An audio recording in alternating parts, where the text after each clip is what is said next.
Odbojkašice Crvene zvezde i Spartaka odigrali su maratonski meč u kojem je veći deo bodovnog salda zasluženo pripao domaćinu, koji je uspeo da preokrene rezultat i stigne do drugog trijumfa u sezoni.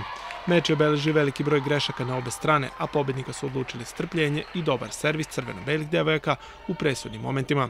Povele su Subotičanke sa 2:1 u setovima. Tada se uvukla nervoza u redove odbojkašica Spartaka, koje su četvrti set lako prepustile rivalu za 2:2.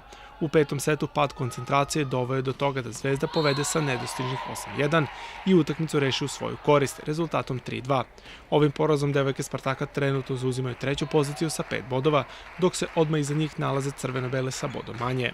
U narednom kolu izabranice Damira Petkovića dočekuje ekipu Tenta.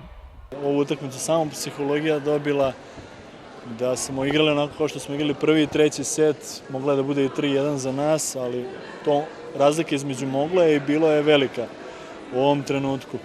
Nas je očigledno taj poraz kući od Lajkovca od 3:2 dosta poremetio i mi smo pokušali ova 3-4 dana da se saberemo i da se pre svega skoncentrišemo na igru, da devojke oslobode nekog pritiska imperativa pobede protiv Zvezde, ali nisu uspeli u tome da izdrže do kraja. Opet smo igrali na momente, na blic i nismo imali posle rešenja za Delu Helić koja se raspucala, ali opet kažem, to je sve stvar isključivo koncentracije, ničega drugog.